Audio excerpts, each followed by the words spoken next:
Alright, welcome to the video on how to get quadratics into Vertex Form. Most quadratics, when you see them, especially when you initially start studying quadratics, they're in the standard form where it's ax squared plus bx plus c, and each one of those numbers sort of does a different thing and means a different thing. But let's say that we wanted to get this standard form quadratic into Vertex Form. Vertex Form is this, where we have again an a term out in front, which will determine the look of the parabola, whether it's open up or down, and how sort of skinny or wide it is. And we have this binomial squared, and that's where we're going to get our x coordinate of our vertex, and the y coordinate will come from the n term. And notice this is minus h and this is just h, so you have to kind of negate that value, and that'll be your vertex, right? When we say vertex, you know, if our parabola, this is our vertex, it's our minimum there, or if the parabola is open down, it's our maximum point there. So we're trying to figure that out really quickly. And to do that, we're going to perform this completing the square process. Now I just made like an 8-minute video on completing the square, so if you are a little bit rusty on how to complete the square, go back and check that out really quickly. But basically we're going to leave a little space here. We're going to rewrite our quadratic and kind of bump the 18 over to the right and leave a space. And in that space, we're going to take 8 divided by 2 is 4, and then we're going to square 4, and that number goes right there. To preserve the equality, we want to make sure that we balance out a plus 16 with a minus 16. And let's clean it up a little bit. We've got these three, they can kind of get grouped together and factored. That's x plus 4 quantity squared, and plus 2 at the end, 18 minus 6. Our vertex is really easy to extract. It's negative 4, positive 2. At this stage, I like to, of course, check to make sure that that works. And by that I mean that I want to make sure that this is precisely the same as this. If I change how it looks, then I did something wrong. So let's put them both into our calculators and see if they indeed sort of lie on top of each other. Let's see if they're exactly the same.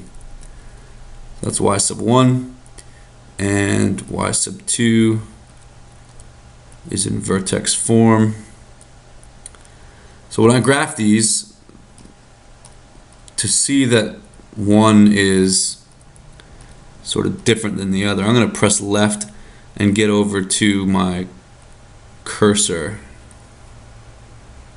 and press enter a couple times, and this thing right here is like a little tracer on it. And when you graph these, hopefully you'll see that here comes y sub 2. There you go. It's lying exactly on y sub 1.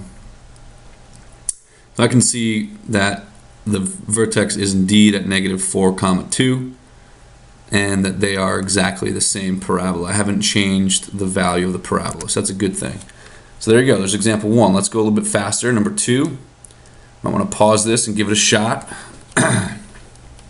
Again, this is in standard form, so I'm going to leave a space. In that space, I'm going to take negative 12 over 2 is negative 6. Squared is positive 36. I want to counterbalance that. And I factor x minus 6 quantity squared. I'm just factoring those 3 terms, and then that's a plus 6. Alright, so my vertex should be positive 6. Positive 6. And just I'll do one more on the graphing calculator just to make sure that everybody's on the same page. So I'm going to put minus 12x plus 42, and down here minus 6 plus 6. Let's see. If I made a mistake, I'll be able to see it really, really easily.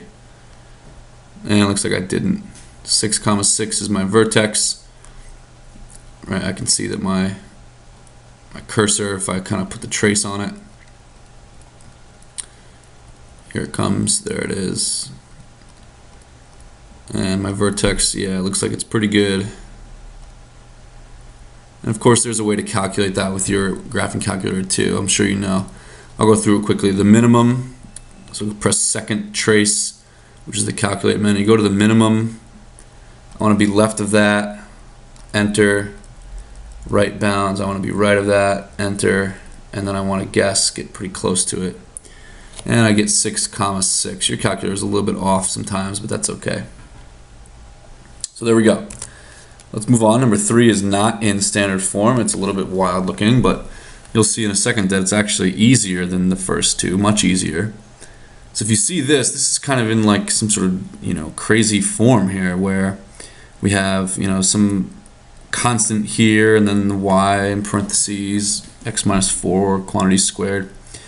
So what I'm going to do is I'm going to kind of think about the fact that if my parabola were in vertex form, I would already have the x minus h squared. I would already have that, and it looks like I already do. So I'm going to keep that thing there. That's kind of a good thing. Which means this negative 1/2, it has to go.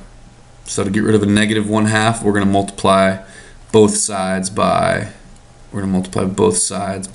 negative 2. When I multiply left-hand side by negative 2, that cancels, leaving me with just y minus 9 is equal to negative 2 times the quantity x minus 4. And then, of course, I'm just going to add 9 to both sides. So my vertex is 4, 9. That one's pretty simple. Last one, number 4.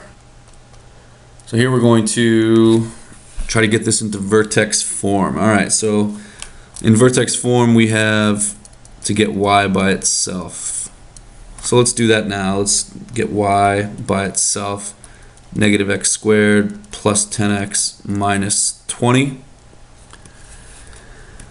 And I want to complete the square. So I'm going to take a negative out of here. I'm going to take a negative out of these first two terms, leave a blank space, and then notice I didn't take a negative out of the 20, out of the negative 20. I just kind of wrote that over there. So complete the square. Half of negative 10 is 5, negative 5. Square that, you get 25. This thing, remember from the other video, affects that. So right now it's sitting there as a negative 25. I need to counterbalance that with a positive 25 in order to preserve the equality of the two equations, of course.